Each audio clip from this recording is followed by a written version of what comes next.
Cumprimento os irmãos com a paz do Senhor, amém? Abra sua Bíblia comigo, livro do Gênesis, capítulo 5, versículo 21. Enquanto você acha esse texto, louva a Deus por mais essa oportunidade de poder pregar a sua bendita palavra. Louva a Deus pela vida do grupo Melodia, irmã Miriam, irmão João Loura, que nos fizeram um convite para estar aqui nessa noite. Gênesis 5, 21. Quem achou, diga amém. E viveu Enoque 65 anos e gerou Metusalém, e andou Enoque com Deus, depois que gerou a Metusalém 300 anos, e gerou filhos e filhas. E foram todos os dias de Enoque 365 anos, e andou Enoque com Deus, e não se viu mais, porquanto Deus para si o tomou. Amém? Tome teu assento, muito obrigado. Temos lido aqui, meus irmãos, uma passagem que nos fala de Enoque, que é conhecido por ser um dos dois homens da Bíblia a não passar pela morte. O outro é Elias. A Bíblia diz em Hebreus 11:5 que Enoque foi transladado, que é sinônimo de arrebatado. O texto diz que Deus o tomou para si, e ele não mais foi visto pelos homens dessa terra. Enoque viveu nessa terra há aproximadamente 5.300 anos atrás, mas a vida dele tem lições espirituais que se aplicam a nós no dia de hoje. Primeira lição, Epístola de Judas, verso 14 e 15, nos informa que Enoque é conhecido por ser o sétimo depois de Adão. Se você ler a genealogia que está neste capítulo 5 de Gênesis, você vê que Adão, primeira geração, gerou Sete, que gerou Enos, que gerou Quenã, que gerou Maalalel, que gerou Jared, que gerou Enoque. O número 7 na Bíblia significa três coisas: plenitude, totalidade e perfeição. Perfeição nos faz lembrar de Enoque. Não que ele fosse perfeito sem pecado, porque isso é impossível. Romanos 3:23 diz que todos pecaram e destituídos foram da glória de Deus. Mas com certeza Enoque buscava uma vida de perfeição. Enoque não era santo, mas vivia uma vida de santificação. Senão Deus não teria levado ele para o céu. Haja vista que a Bíblia diz em Hebreus 12:14: segui a paz com todos e a santificação, sem a qual ninguém verá o Senhor. Mas o que é santificação? Santificação é separar-se do pecado para Deus. Tem muita gente que está apenas separada do pecado e acha que está se santificando. Só que santificação é duas coisas: é você se separar do pecado e você se aproximar de Deus. Se você está apenas separado do pecado, mas não está buscando se aproximar de Deus, nem pela oração, nem pelo jejum e nem pela meditação na palavra, você não está vivendo uma vida de santificação. Tem muita gente na igreja que ele está apenas separado do pecado, mas ele não está vivendo uma vida de santificação, porque ele não está buscando se aproximar de Deus, nem pela oração, nem pelo jejum e nem pela palavra. Mas não tem outro caminho de se aproximar de Deus a não ser por estes três, porque estes três são as três vias que Deus te deu para você se aproximar dele e consequentemente para você santificar a sua vida. Mas o que é Santificação é um processo. Você se santifica a cada dia mais. Para entender o processo da santificação, eu tomo como exemplo 2 igrejas da Ásia, das quais, ou que estão incluídas entre as 7, para quem Jesus escreveu o Apocalipse.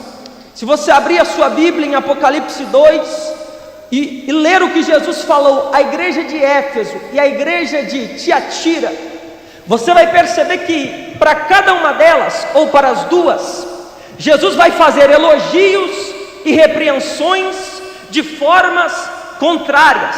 Por exemplo, enquanto que a igreja de Tiatira, Jesus louva pelo amor, a igreja de Éfeso, ele repreende pela falta e pelo esfriamento do amor. Em contrapartida, a igreja de Tiatira, Jesus repreende por causa da tolerância com os falsos mestres. Mas a igreja de Éfeso, ele louva porque eles não toleravam, não davam crédito aos falsos mestres. Perceba que a qualidade de uma igreja é o defeito de outra. O defeito de uma igreja é a qualidade de outra. A título de exemplo, esta igreja aqui, denominação, ela pode ter qualidades que em outra igreja é defeito. Da mesma sorte, esta igreja aqui pode ter defeitos que em outra igreja são qualidades. Isto porque não existe denominação de igreja perfeita, não existe pastor perfeito, não existe ministério perfeito, não existe membresia de igreja perfeita. Na verdade, nós tentamos ser perfeitos, nós precisamos ser santos, só que santo e perfeito só tem um, e é aquele que nos arrancou das trevas e nos trouxe para a sua maravilhosa luz. Você tem que entender que nós não estamos em estado de perfeição, nós estamos em processo de aperfeiçoamento. Nós não estamos em estado de santidade, nós estamos em processo de santificação. Se você ficar procurando santidade total em igreja, em pastor, em ministério, em membresia, tu nunca vai conseguir firmar a tua fé, porque o homem pode falhar. Então você faz o que? Hebreus capítulo 12, versículo 2, olhando para Jesus, o autor e consumador da nossa fé. O que a Bíblia diz? Irmãos, se você começar a olhar para Jesus, tu vai começar a ver tanto defeito em você, tanta falha em você, que tu nunca mais vai querer olhar para a vida de ninguém. Você só vai querer olhar para Jesus e ser como Ele. O que 1 Pedro 1,15 diz? Como é santo a denominação da igreja? Não. Como é santo o pastor da igreja? Não. Como é santo o ministério da igreja? Não. Como é santo a membresia da igreja? Não. Como é santo aquele que vos chamou, assim sede santo em toda a vossa maneira de viver. Outro detalhe da santificação é que ela não depende do meio que você se encontra. Porque Judas, nos versos 14 e 15, vai dizer que Enoque pregou contra a impiedade da sua geração. Se ele pregou contra a impiedade, é porque ele estava cercado por uma geração corrupta, pecaminosa, que viria a ser destruída por Deus no dilúvio. Mas mesmo estando cercado de ímpios, Enoque ainda conseguiu santificar sua vida diante de Deus. Porque santidade não quer dizer que você vai estar num mar de rosas. Santificação quer dizer que você pode estar no meio da sujeira, na lama do pecado, ainda assim você renuncia o pecado e santifica a sua vida na presença de Deus. Pode não ter ninguém crente na tua família, mas se tu quiser, tu vai ser crente fiel ao Senhor. A prova disso é José e Daniel. José viveu no Egito do pecado, mas não foi o Egito que dominou José, foi José que dominou o Egito. Daniel vivia na Babilônia do pecado, mas não foi a Babilônia que governou Daniel, foi Daniel que governou a Babilônia. A igreja vive no mundo do pecado, mas não é o mundo que tem que influenciar a igreja, é a igreja que tem que influenciar o mundo. Qual é a segunda lição? O texto que nós lemos nos diz por 2 vezes que Enoque andou com Deus. Mas o que é andar com Deus? 5 coisas. Número 1, andar com Deus é fazer a vontade de Deus. Amós capítulo 3, versículo 3 faz uma pergunta: andarão 2 juntos se não estiverem de acordo? Para você andar com Deus, você tem que estar de acordo com a vontade de Deus. É fácil andar na vontade de Deus? Não, porque na maioria das vezes a gente não consegue entender a vontade de Deus. Deus fecha a porta para nos proteger, mas a gente não entende. Deus não permite para nos livrar, mas a gente não entende. Deus às vezes fecha a mão, porque se Ele nos der, Ele sabe que a gente vai esquecer dele, mas a gente não entende. Deus às vezes nos permite perder para poder ganhar, mas a gente não entende. Deus às vezes permite o sofrimento para a gente poder aprender, mas a gente não entende.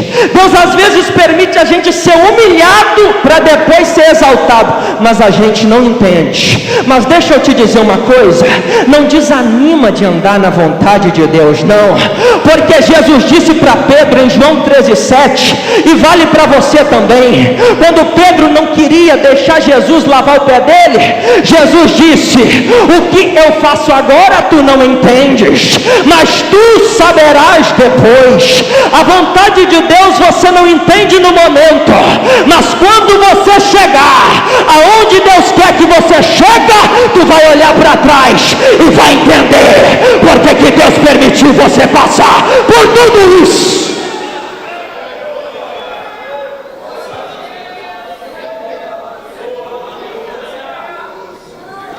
Segundo, andar com Deus significa andar na luz, porque 1 João 1 versículo 5 diz que Deus é luz e não há nele trevas nenhuma.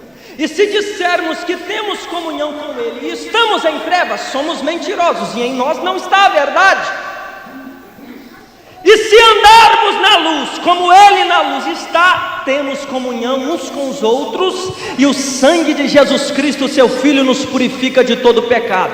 Agora, se Deus é luz, se Deus está na luz e você quer andar com Deus, então você vai ter que andar na luz também, porque em Deus não há trevas. Jesus disse em João 8,12: eu sou a luz do mundo, quem me segue não andará em trevas, mas terá a luz da vida.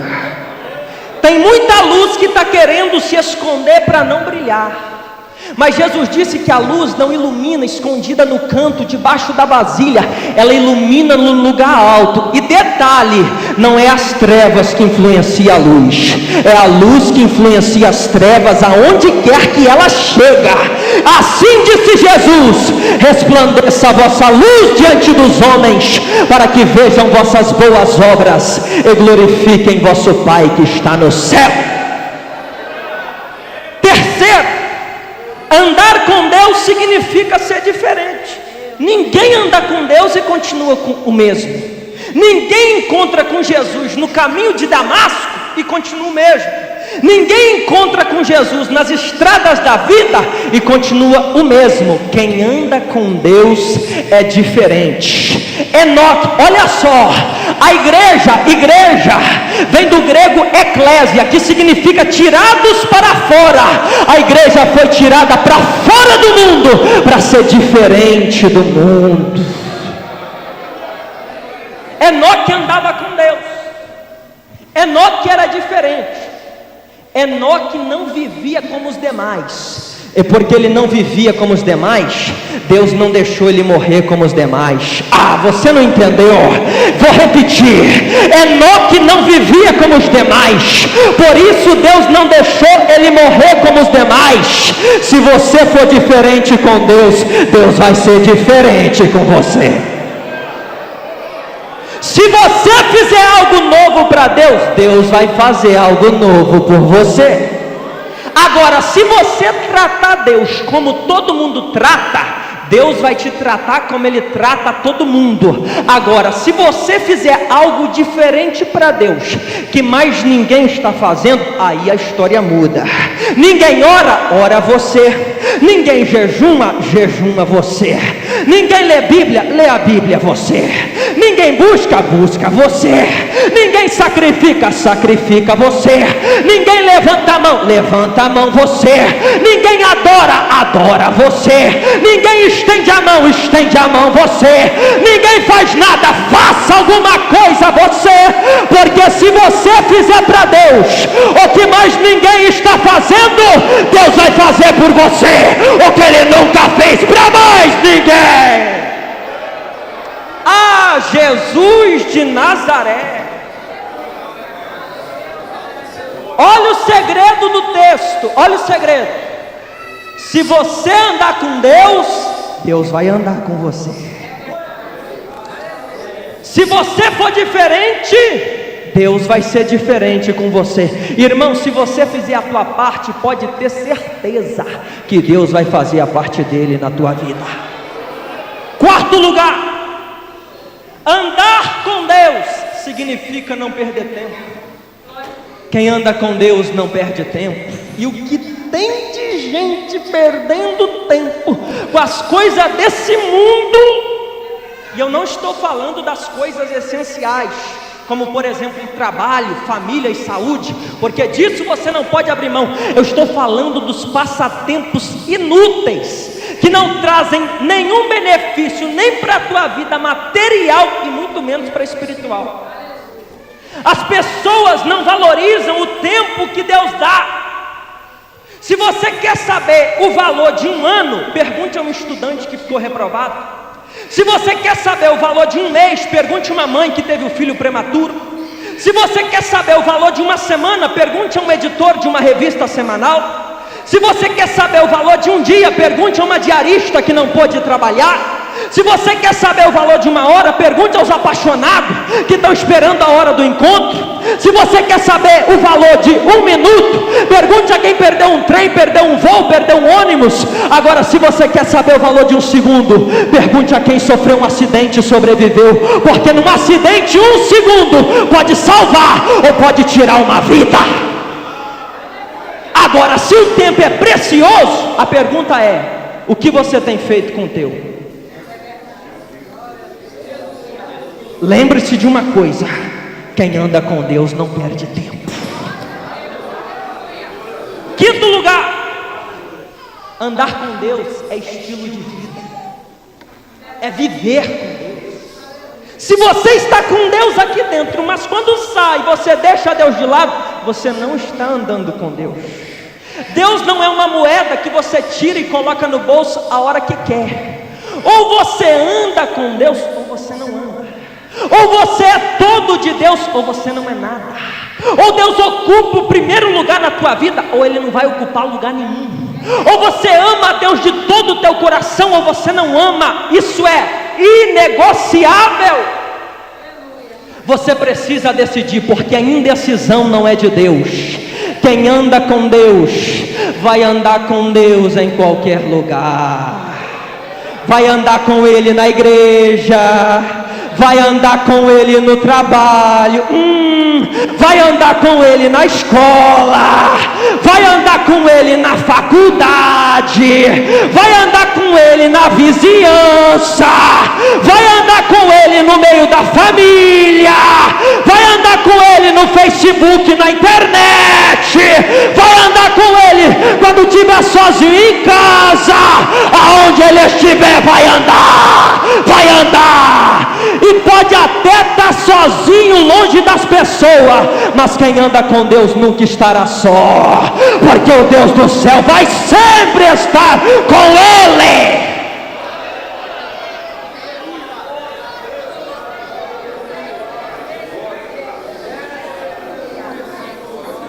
Irmãos, tem alguns segredos nesse texto aqui. Quem quer ouvir o segredo, diga amém. Primeiro segredo: o texto diz que Enoque viveu na terra 365 anos, mas o mesmo também diz que ele só andou com Deus 300 anos. Não diz que ele andou 365, diz que ele andou com Deus 300. Quer dizer que até o ano 65 da vida de Enoque, ele não andou com Deus. Ele só começou a andar com Deus dos 65 para frente. Aqui está o primeiro segredo, segura: nunca é tarde para começar a andar com Deus. Não importa os pecados que tu cometeu no passado, se arrependa deles, peça perdão, porque para Deus importa o que tu vai fazer daqui para frente. Deus não quer saber com quem ou por onde você andou no passado. Deus quer saber se tu vai andar com Ele daqui para frente. Segundo segredo: o nome de Enoque não aparece muito na Bíblia. Só aparece 8 vezes. Nos 31.173 versículos da Bíblia, Enoque só aparece em 8 versículos. 6 versículos no livro de Gênesis, 1 versículo Judas verso 14 e Hebreus 11:5. Depois não aparece mais. Mas irmão, aqui que está o segredo.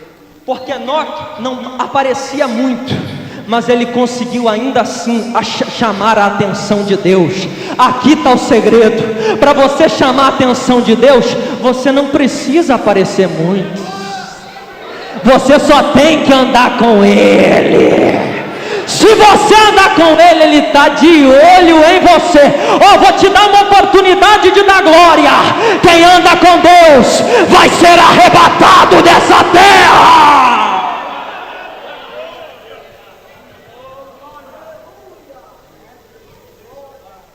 Terceiro segredo: a Bíblia diz que Enoque andou 300 anos com Deus e depois Deus o tomou para si.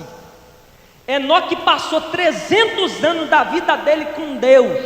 Aqui está o segredo: Deus só vai levar para passar a eternidade com Ele no céu quem aprender a passar tempo com Ele aqui na terra. Deus não te mede pelo tempo, Deus não te mede pelo teu carro, Deus não te mede pelo teu dinheiro, Deus não te mede pela tua gravata, Deus não te mede pela tua empresa, Deus não te mede pelo que tu tem ou deixa de ter. Deus te mede pelo tempo que você passa com Ele. Ele quer saber o tempo que tu está disposto a investir na presença dEle, porque só estará com Deus na eternidade quem aprender a passar tempo com Ele aqui na terra. Quarto segredo: a Bíblia diz que Enoque foi arrebatado, mas antes de ser arrebatado, ele gerou um filho por nome Metusalém. E Metusalém gerou Lameque, e Lameque gerou Noé. E nos dias de Noé veio o dilúvio sobre a face de toda a terra.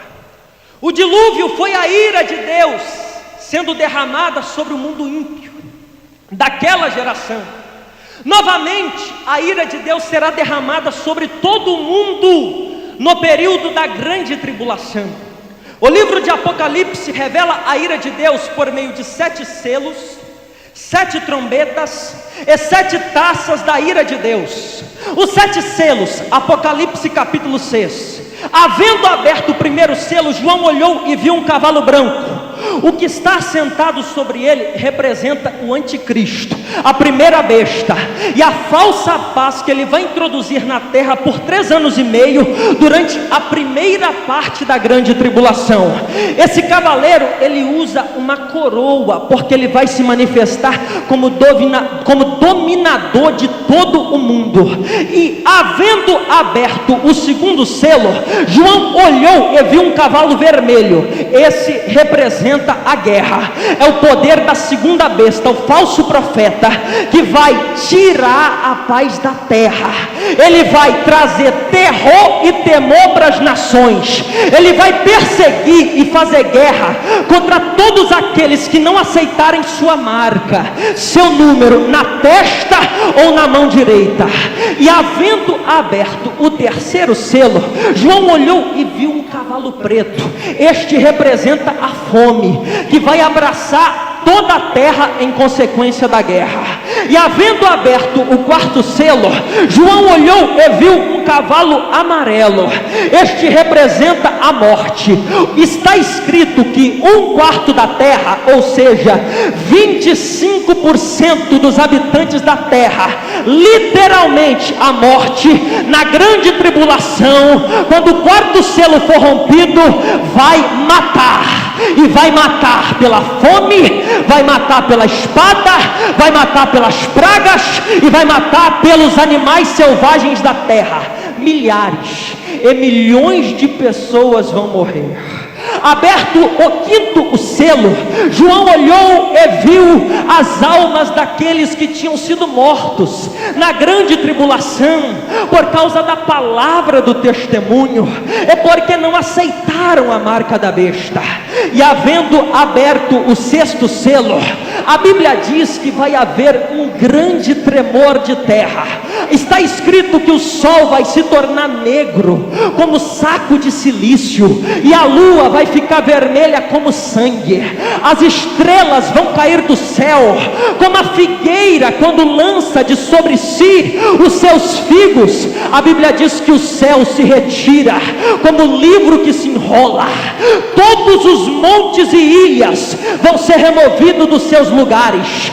Quando o sexto selo for aberto, a natureza vai se revoltar contra os homens da terra, porque eles não adoram o Criador, mas eles adoram a besta e o falso profeta na grande tribulação.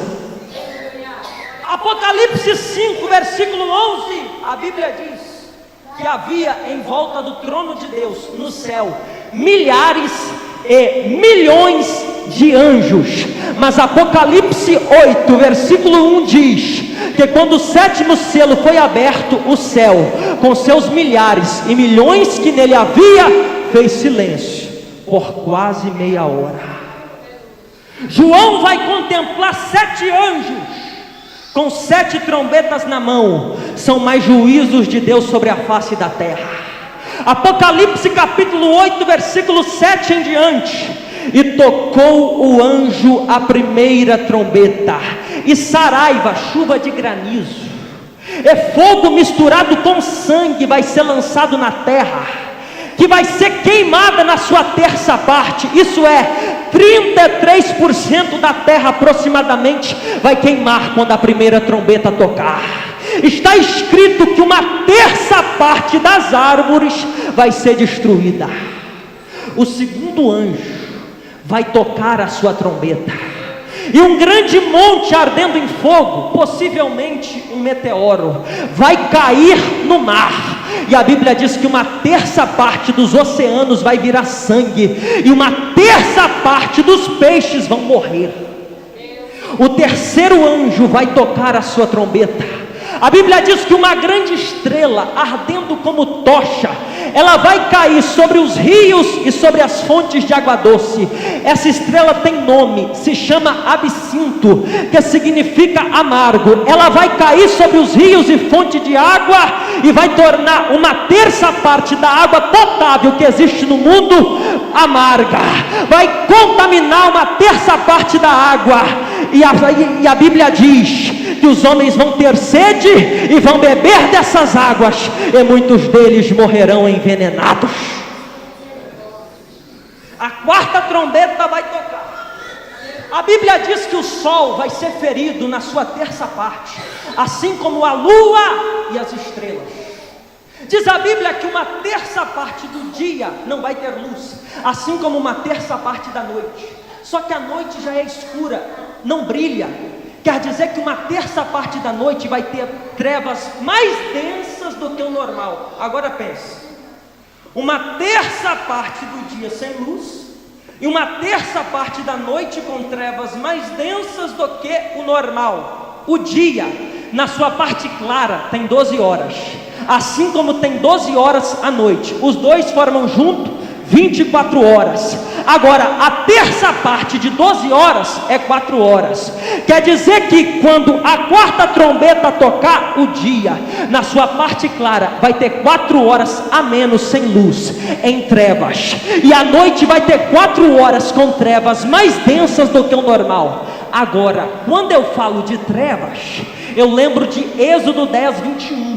A 9ª praga que Deus mandou lá nos egípcios. Você lembra qual praga que era? A praga das trevas. A Bíblia diz que a praga que Deus enviou foi tão densa, as trevas foram tão densas, que a Bíblia diz que nenhum egípcio levantou do seu lugar por 3 dias. As trevas que Deus enviou ali foi tão espessa, que a Bíblia diz que os egípcios não viram um ao outro por 3 dias. Agora atenção, quando a quarta trombeta tocar, as trevas que virão sobre a terra serão piores do que as trevas que vieram sobre o Egito, porque Jesus disse, quando falou da grande tribulação, em Mateus 24, 21, ele disse: porque haverá então grande aflição, como nunca houve, e tão pouco haverá jamais. Agora imagina o desespero dos homens, quando no meio do dia, por 4 horas, tudo que eles virem diante dos seus olhos forem trevas, porque o dia não brilha na sua terça parte. Mas a quinta trombeta vai tocar. Apocalipse capítulo 9, a Bíblia diz que vai cair uma estrela na terra. Essa estrela é possivelmente um anjo maligno. A Bíblia diz que ela tem a chave do poço do abismo. O abismo é um lugar ainda mais profundo que o inferno. A estrela vai abrir o poço, e do poço vai subir uma fumaça que vai escurecer ainda mais o sol e o ar. E da fumaça, diz a Bíblia, virão gafanhotos com poder de escorpiões para atormentar os homens. Irmãos, esses gafanhotos não são comuns. Para começo de conversa, eles não são pequenos. A Bíblia diz que são semelhantes a cavalos aparelhados para a guerra. Eles têm couraça de ferro. O ruído das asas é semelhante ao de muitos carros, quando muitos cavalos correm para a batalha. Estes cavalos terão estes gafanhotos, eles terão rosto de homem, cabelo de mulher, dente como de leão. A Bíblia diz que eles terão caudas semelhante a dos escorpiões e ferros nas suas caudas. Eles terão um rei e um comandante sobre eles, o anjo do poço do abismo, que no hebraico seu nome é Abaddon, e no grego é Apolion. Agora interessante é que esses gafanhotos, eles não vão vir sobre as ervas verdes, nem sobre as árvores, e nem sobre as plantações da terra. A Bíblia diz que eles vão vir sobre os homens que não têm na sua testa o sinal de Deus, e eles não vão vir para matar. A Bíblia diz que eles vão vir para atormentar os homens por 5 meses, e o seu tormento é semelhante ao do escorpião quando pica o homem. É nesse período que a dor vai ser tão grande, que os homens vão buscar alívio na morte, mas não vão encontrar. Vão desejar morrer, mas não vão conseguir. Agora imagine você, uma pessoa cortar os pulsos e ela não morre. Uma pessoa se enforcar com uma corda e ela não morre. Uma pessoa se lançar do alto de um prédio e ela não morre. Uma pessoa tomar veneno e ela não morre. Uma pessoa se lançar na frente de um carro em alta velocidade e ela não morre, porque quando a quinta trombeta tocar, a Bíblia diz em Apocalipse 9:6, que naqueles dias os homens buscarão a morte, mas não vão achar, e desejarão morrer, mas a morte fugirá deles.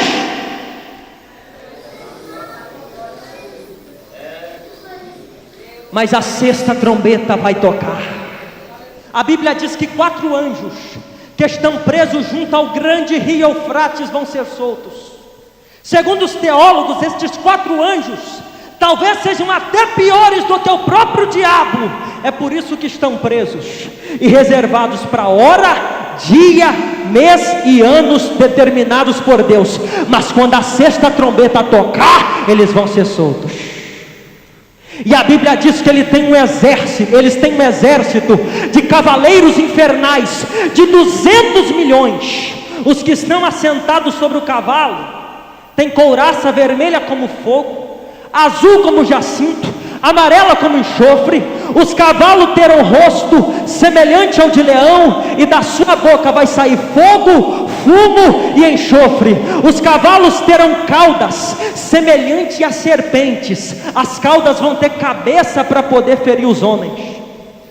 Esse grande exército de demônios vai estar tão sedento de sangue, que a Bíblia diz em Apocalipse 9,18, que eles vão matar a terça parte da população da terra.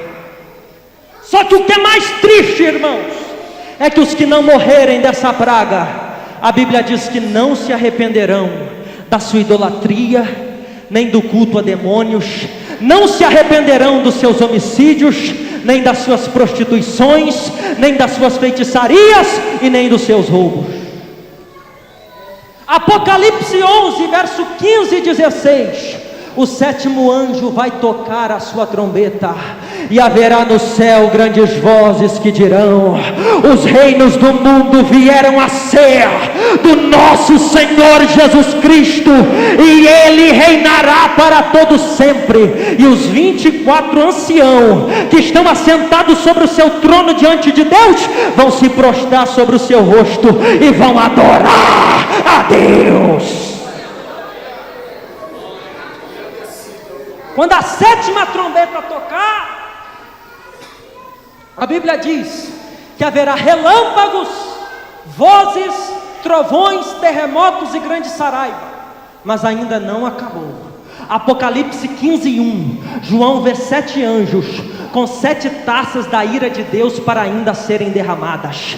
Apocalipse 16, verso 1 em diante, a Bíblia diz que o primeiro anjo vai derramar a sua taça, e os adoradores da besta vão ser feridos com uma chaga maligna, provavelmente sem cura. E o segundo anjo vai derramar a sua taça sobre o mar. A Bíblia diz que os oceanos do mundo inteiro vão virar sangue, e todos os peixes do mar vão morrer. Você já viu praia de sangue? Você já viu onda de sangue? Quem ficar para a grande tribulação vai ver. Você lembra que quando a 2ª trombeta tocou, uma terça parte da água dos oceanos tinha virado sangue? Mas aqui, quando a segunda taça for derramada, não é mais a terça parte, são os oceanos inteiros é que vão virar sangue. Mas pregador, isso é impossível. Ah é? Deixa eu te dar uma informação aqui.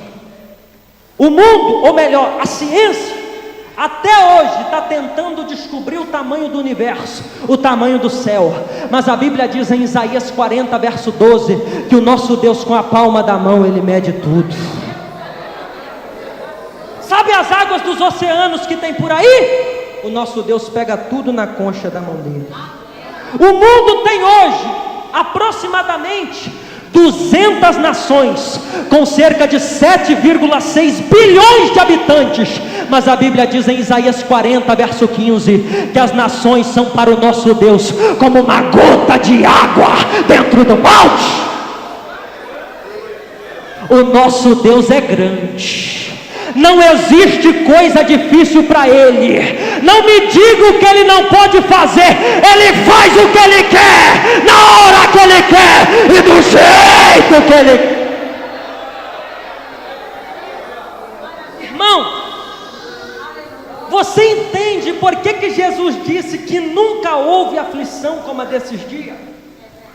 Porque lá no Egito, quando Deus foi libertar o povo de Israel, a primeira praga que Deus mandou foi transformar a água do Egito em sangue.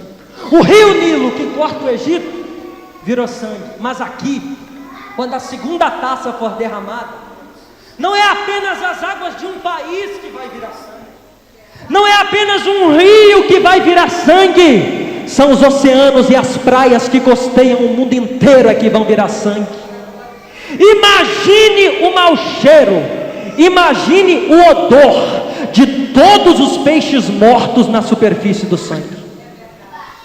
Mas aí a coisa vai piorar um pouco mais, porque a água do mar é salgada, não serve para beber, mas o terceiro anjo vai derramar a sua taça sobre os rios e sobre as fontes de água doce, e igualmente elas vão virar sangue, e todos os peixes de água doce também vão morrer.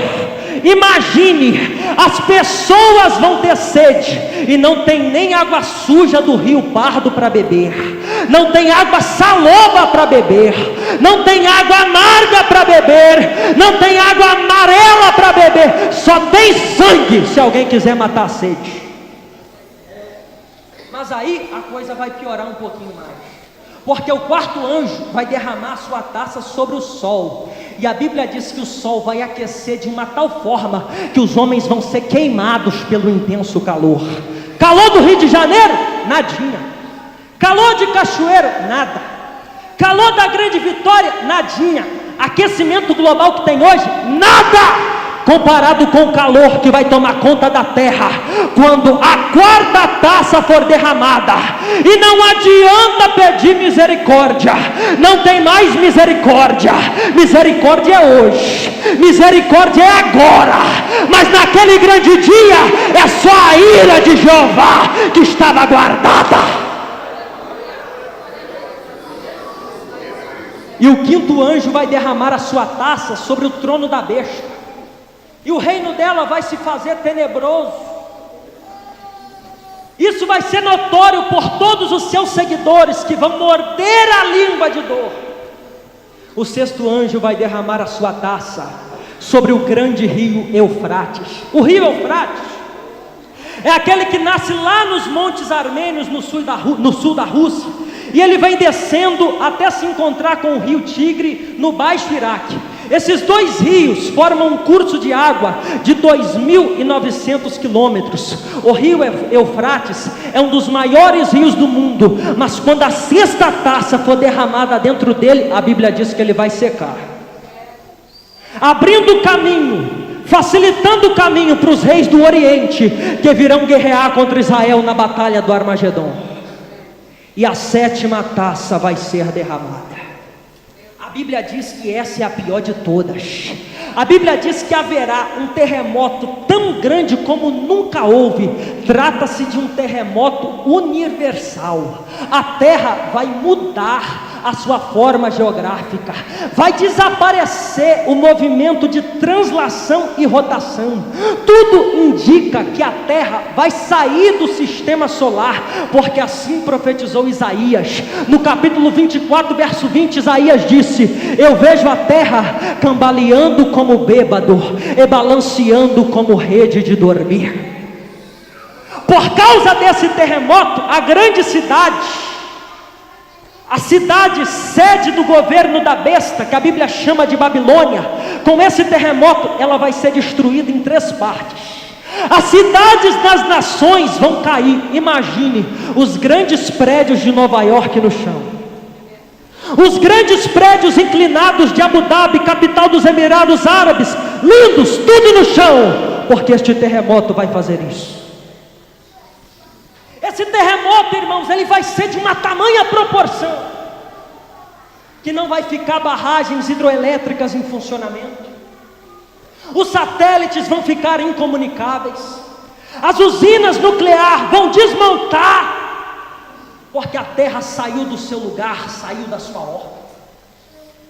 A Bíblia diz em Apocalipse 16, verso 20, que esse terremoto vai ser de tamanha magnitude que as ilhas vão fugir e os montes não vão se achar. Sabe o que quer dizer? Que as ilhas não vão resistir e vão desaparecer, e muitos montes vão ser aplainados por causa do terremoto. Sobre esse dia Jesus profetizou em Mateus 24, 29, e naqueles dias, depois daquela aflição, o sol escurecerá e a lua não dará a sua luz, as estrelas cairão do céu e as potências do céu serão abaladas. Apocalipse 16, 21, isso ainda é a 7ª taça. A Bíblia diz que Deus vai mandar uma saraiva, chuva de pedra de gelo, só que tem um detalhe. A Bíblia diz que cada pedra de gelo tem peso de 1 talento. Irmão, 1 talento maior equivale a 43 quilos. Agora imagine chuva de pedra de gelo caindo sobre a cabeça dos homens, e cada pedra tem 43 quilos. A Bíblia diz que os homens vão blasfemar de Deus por causa das pragas, por causa da saraiva. Agora deixa eu dizer aqui, baseado na Bíblia, quem é que vai ver a ira de Jeová? Tem 3 classes. Vai ver a ira quem vive na prática do pecado. Tem muita gente se enganando, achando que ele pode viver na prática do pecado. Não, Deus é graça, Deus é misericórdia, eu não vou ser condenado. Só que você se esquece que 1 João 4,8 diz que Deus é amor, mas Hebreus 12,29 também diz que Ele é fogo consumidor. Quem vive na prática do pecado, esquece que em Isaías 59:1 a Bíblia diz que a mão de Deus é poderosa para salvar. Isaías 41:10 diz que ela sustenta. Mateus 14:31 diz que quando Pedro estava afundando, Jesus estendeu a mão e segurou Pedro. A mão de Deus sim, é poderosa para salvar, é poderosa para sustentar, é poderosa para abençoar. Mas a Bíblia também diz em Hebreus 10:31 que horrenda coisa é cair nas mãos do Deus vivo. O mesmo versículo na Bíblia que diz, no Salmo 89:14, que diz que misericórdia e verdade vão adiante do rosto de Deus, é o mesmo versículo que diz que justiça e juízo são a base do seu trono. Tem gente vivendo na prática do pecado, achando que Deus não está vendo, achando que Deus não está se importando. Ah, pregador, então eu aceitei Jesus e eu nunca mais vou pecar. É claro que não, irmão. O pecado está na carne, está na natureza do homem. Me responda uma pergunta, toda a igreja: quando você aceitou Jesus, você deixou de ser de carne? Sim ou não? Sim ou não? Mais forte, sim ou não? Se você não deixou de ser de carne, então não tem jeito. Uma hora acaba errando.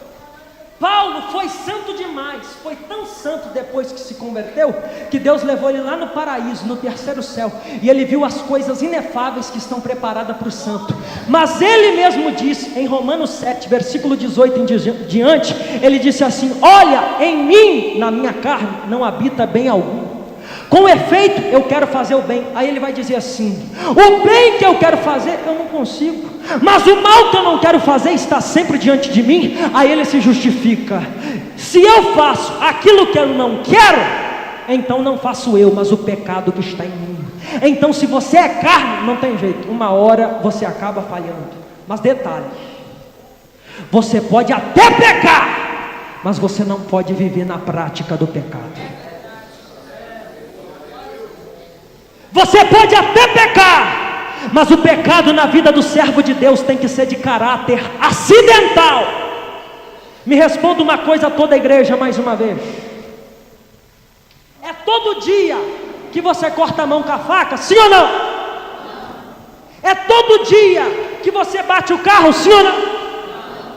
É todo dia que você tropeça e cai, sim ou não? É todo dia que você quebra um copo na tua casa, sim ou não? É todo dia que você tem um acidente, sim ou não? Então assim tem que ser o pecado na vida do servo de Deus. Tem que ser um acidente raro na vida daqueles que temem o santo nome do Senhor. E se pecar, peça perdão. a Deus, e se for preciso, peça perdão ao irmão, e se for preciso, peça perdão à igreja, porque a Bíblia diz em Provérbios 28:13, isso é hoje que aquele que confessa e deixa alcançará a misericórdia do Senhor. Mas quem vive na prática do pecado e não se arrepende, vai ver a ira de Jeová. Segunda classe, muita gente que vem na igreja todo culto, o apelo é feito, mas ele nunca toma uma decisão. Gente que a família é crente, o pai é crente, a mãe é crente, os filhos é crente, os amigos é crente, aí ele nutre, ele alimenta uma falsa esperança, ele vem na igreja todo culto e começa a achar que ele está perto de Deus, começa a achar que ele está próximo de Deus. Só que deixa eu te dizer um detalhe, não basta ser próximo de Deus, porque Caim era irmão de Abel, era próximo de Abel, mas matou Abel. Absalão era próximo de Davi, era filho de Davi, mas rebeliou contra o próprio pai. Judas Iscariotes era próximo de Jesus, era apóstolo de Jesus, mas traiu Jesus. Porque não basta você ser próximo de Jesus, você tem que ser comprometido com Jesus de Nazaré. Porque quem não for comprometido vai ver a ira de Jeová. Terceiro, eu já falei isso aqui, existe 3 qualidades de crente. Tem o crente tolo, esse é aquele que erra, peca, não aprende com erro e continua pecando, esse é tolo. Tem o crente inteligente, que ele erra, aprende com erro e não peca mais, esse crente é inteligente.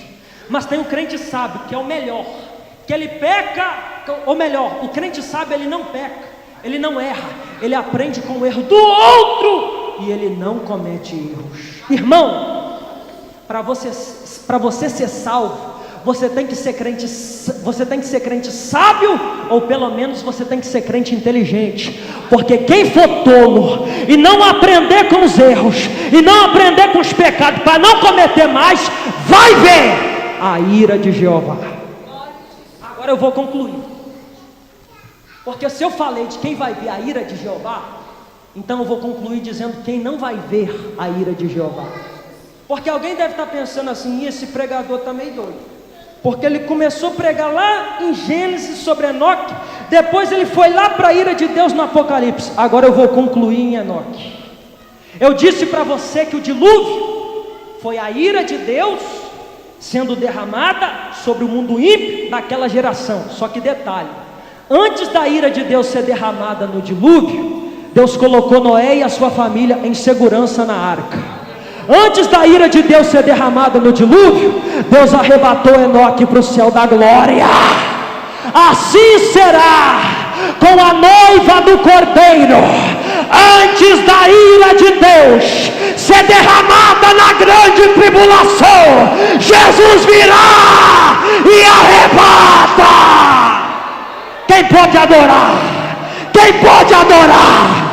Quem pode adorar?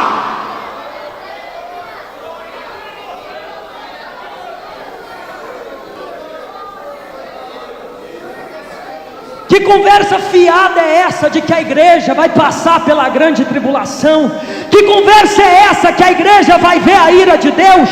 A Bíblia diz em 1 Tessalonicenses 5:9 que Deus não nos destinou para a ira, mas para a aquisição da salvação. Romanos 5:9 diz que tendo sido justificado pelo sangue de Jesus, seremos por ele salvos da ira. 1 Tessalonicenses 1:10 diz que do céu esperamos seu Filho, a saber Jesus Cristo, que nos livra da ira futura. Jesus te livra, você pode adorar ele por isso? Jesus te livra da ira futura.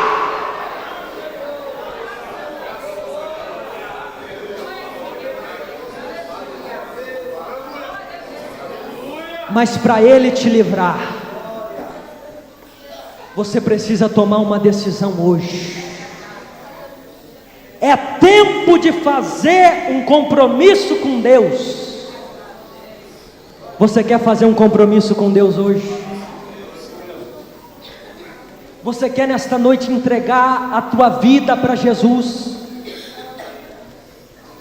Chega de só estar perto de Deus. Você tem que ser comprometido com Ele. Jesus pode te livrar, mas primeiro você tem que entregar a sua vida para Ele. Já pensou você não aceitar Jesus aqui hoje? Aí Jesus arrebata a igreja hoje, suposição. Aí você fica para ver a ira de Deus, porque não aceitou Jesus. Porque Jesus pode voltar a qualquer momento. Tem alguém para Jesus nessa noite? Levante a sua mão, eu quero orar por você aqui agora. Tem alguém aqui que não é crente, que ainda não aceitou Jesus e quer fazer um compromisso com Deus hoje? Eu quero orar por você. Tem alguém para Jesus? Tem alguém para Jesus? Se não tem, eu agradeço a oportunidade em nome de Jesus. Amém.